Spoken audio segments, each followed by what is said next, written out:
The War Diary of the 3rd Guards Tank Army for July of the year 1943 opens with a dry statement of fact regarding the concentration of forces in the area northwest of the city of Novosel. Directive number 46053 from the Supreme High Command prescribed the commitment of this powerful mobile reserve into the breakthrough on the sector of operations of the 31st and 61st Armies.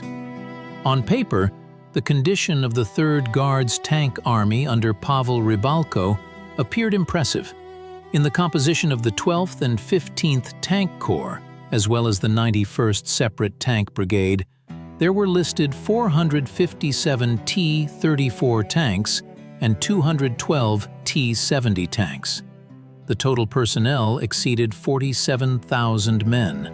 However, behind these figures lay a critical unreadiness of the logistical chains and the absence of engineer reconnaissance of the terrain, cut by deep ravines and the floodplains of the Optuka and Oleshnia rivers.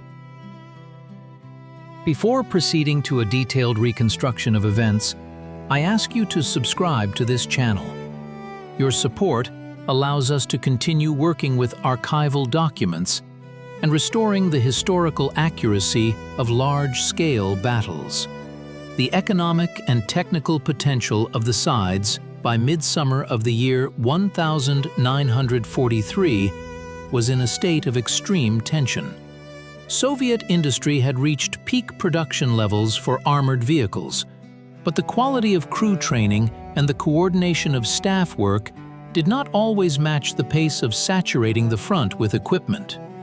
The 3rd Guards Tank Army represented a strategic-level instrument intended for operations in operational depth.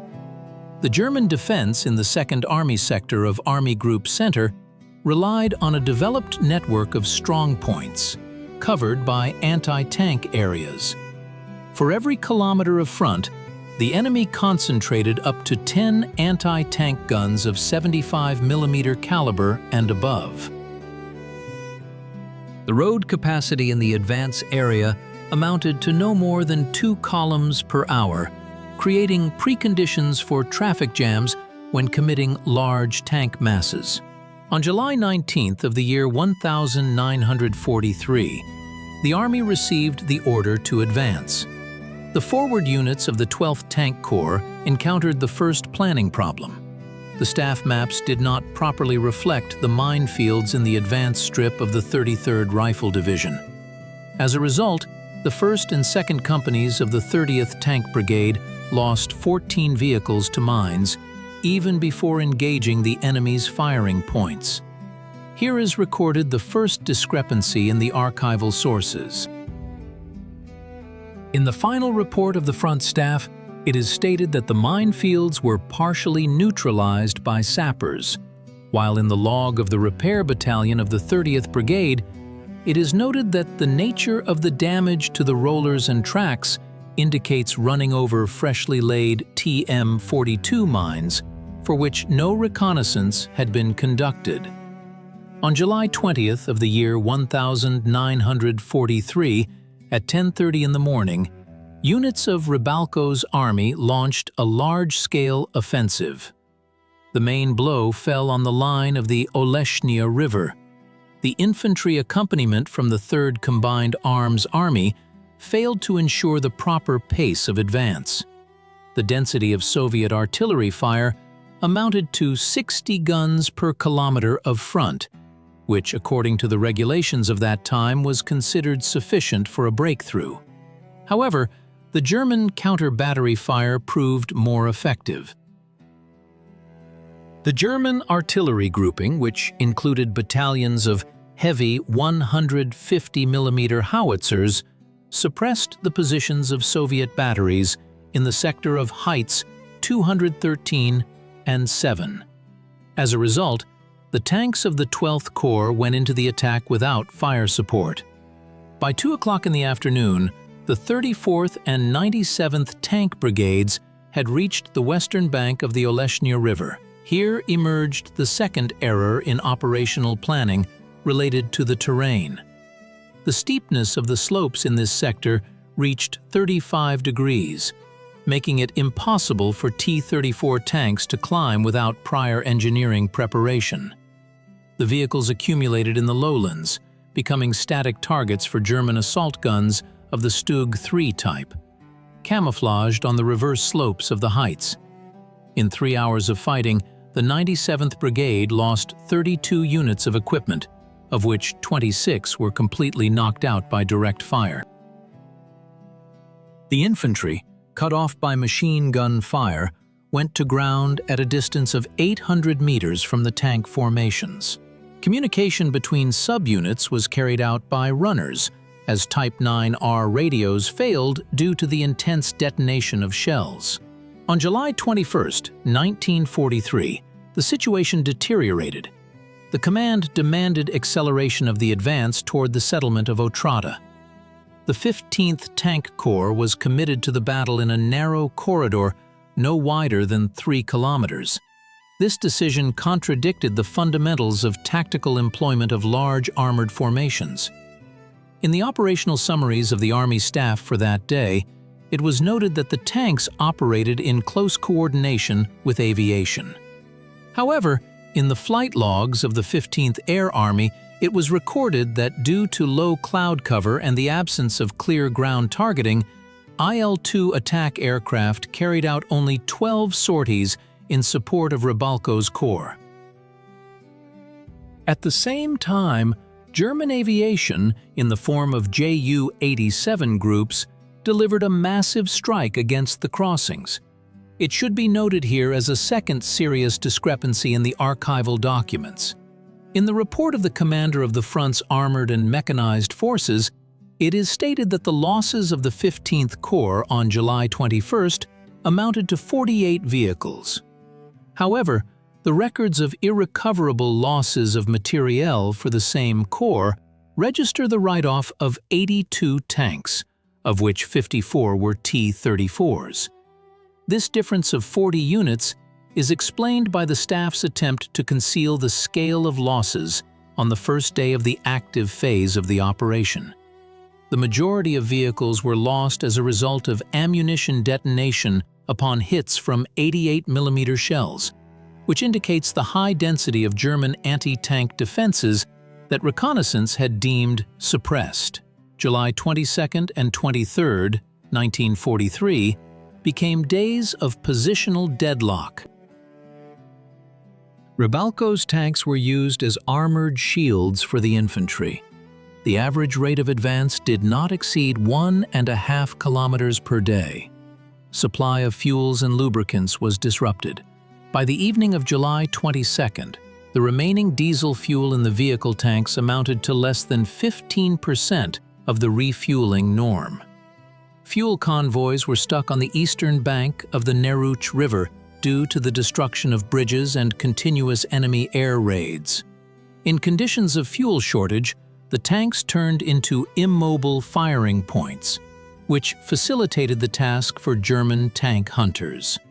Analysis of the command's decisions through the prism of the 1942 Tank Troops Manual reveals the ignoring of the echeloning principle. Instead of building up efforts from the depth, all available reserves were thrown into frontal assaults on fortified villages. For example, the assault on the Otradinsky Sovkhoz was conducted by the forces of 2 brigades simultaneously in a single echelon. This led to the tanks interfering with each other's maneuver, blocking sectors of fire. Losses amounted to 19 units in 45 minutes of fighting. At the same time, artillery support in this sector was entirely absent, as the battalions had no ammunition to suppress the identified firing points.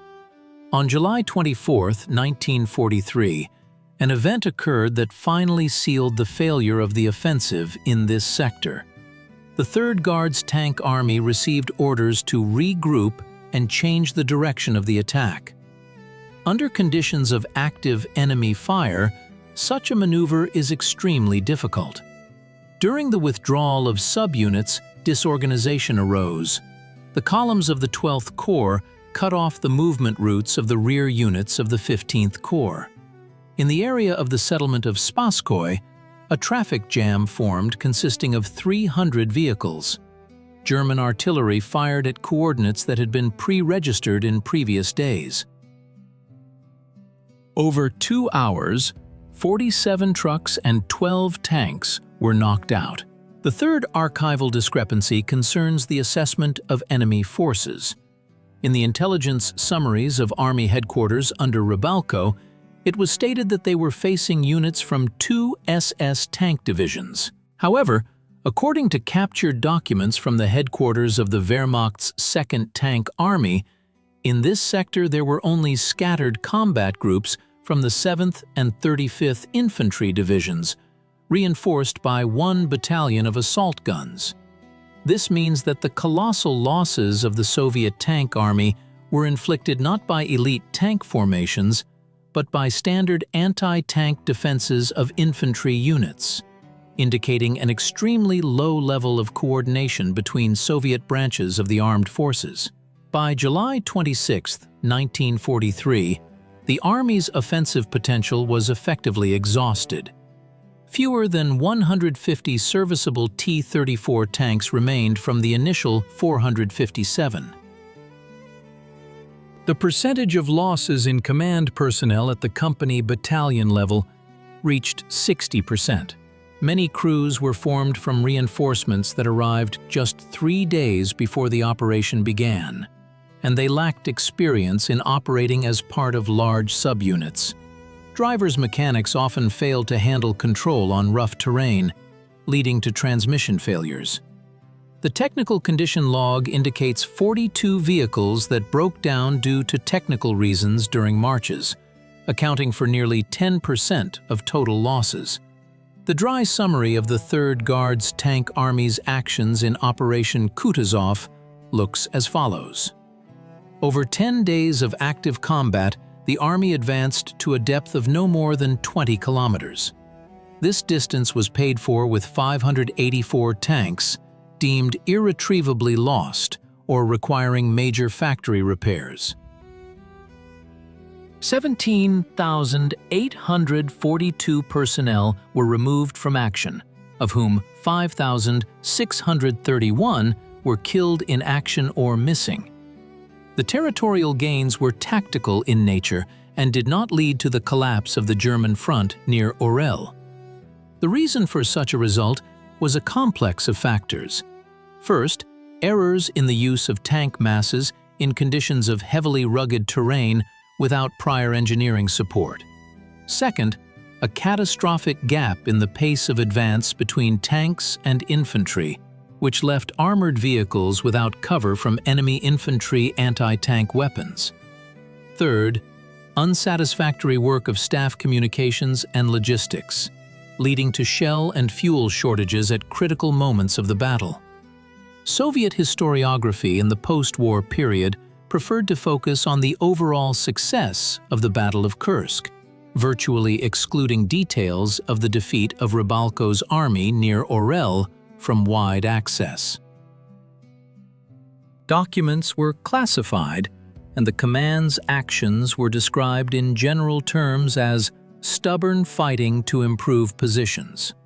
However, a detailed audit of combat journals and loss reports restores the true picture of events from July 19th to 26th, 1943. This was a period when technical superiority and numerical advantage were nullified by command errors and the enemy's rigid, methodical defense.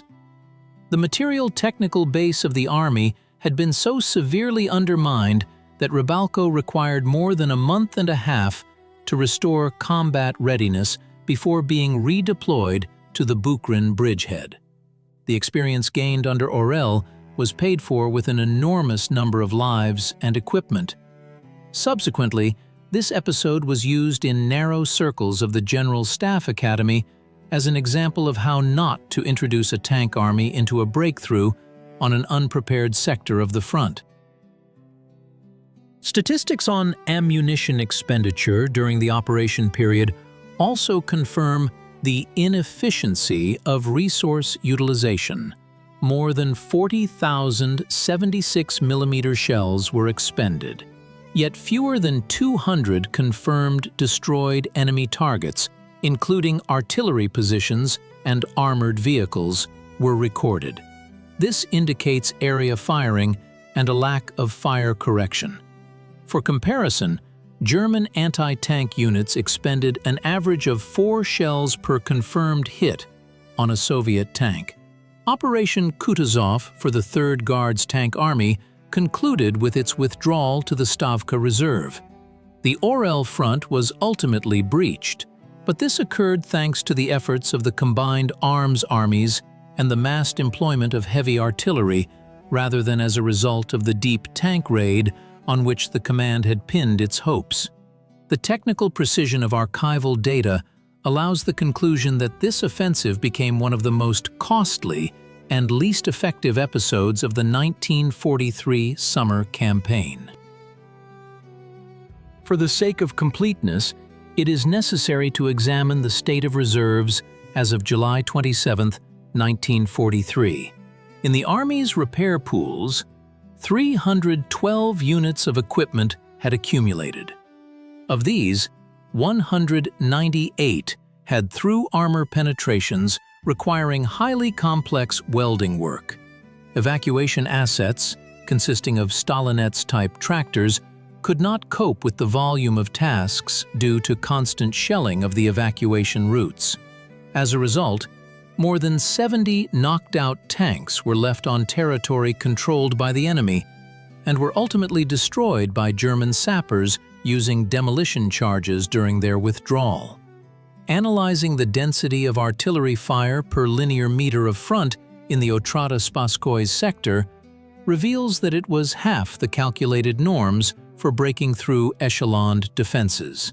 This was due to the fact that reinforcement artillery regiments failed to occupy firing positions by the morning of July 20th because of traffic jams at the crossings. The tanks went into battle supported only by their own organic means and a few battalions of 45mm guns, which could not effectively engage fortified dugouts and pillboxes. A critical audit of the events shows that the operations planning was based on an underestimation of the resilience of the German 2nd Tank Army's defense. It was believed that after the defeat at Prokhorovka, German forces had lost the will for active defense. However, the situation on the northern face of the Kursk salient was different. German units retained discipline and a high density of fire assets. The lack of sufficient engineer tanks and bridge layers at Rybalko's disposal made the army a hostage to the natural landscape. In the final reports sent to Moscow, the reasons for the failure were formulated with extreme caution. References were made to difficult weather conditions and stubborn enemy resistance. The real miscalculations in organizing interbranch cooperation and the neglect of intelligence data remained beyond the scope of official publications. Only in the 1980s, when primary documents at the battalion and brigade level became accessible, did the scale of the managerial catastrophe under Orel become evident to researchers. Operation Kutuzov remains an important lesson in military history. It demonstrates that even the most advanced technology and the heroism of the personnel cannot compensate for systemic errors in planning and management. Pavel Rybalko's 3rd Guards Tank Army went through this crucible, paying for experience a price that, under modern warfare conditions, could not be justified by any strategic objectives. Concluding this study, it is worth noting that the material losses on the Soviet side in this episode amounted to nearly 15% of the total number of tanks involved in the entire Orel strategic offensive operation. This underscores the local nature of the disaster on the scale of the entire front, but does not diminish its significance for analyzing the effectiveness of armored forces employment. Every figure in this report is the result of the work of hundreds of people who pieced together the Chronicle from fragments of reports and maps stained with oil and mud from the fields near Orel. The impact of these events on the material and technical base of the opposing sides was significant. The Soviet command was forced to urgently overhaul the system of training tank crews, introducing mandatory hours of instruction on interaction with infantry. The German side, despite the successful defense in this specific sector, was compelled to abandon Orel due to overall pressure on other front sectors. However, the success of the defense against Rybalko's army enabled the Germans to execute an organized withdrawal and avoid the encirclement of their entire grouping. Final statistics on the Army's armament as of August 1, 1943. Serviceable T-34 tanks, 108 units, T-70, 46 units. Reserve personnel, 3,200 men. These figures conclusively confirm that, as an independent operational unit, the 3rd Guards Tank Army had at that moment ceased to exist. Its restoration became a priority task for the rear services in the ensuing weeks. Here we conclude our detailed analysis. History brooks no subjunctive mood, but demands precise knowledge of the facts. Only by relying on documents can we comprehend the true cost of victory and the scale of the errors committed. The study of operations like Kutuzov enables modern analysts to avoid repeating the tragedies of the past, channeling emotions into the realm of dry calculations and logical conclusions. Thank you for your attention to the details of military history.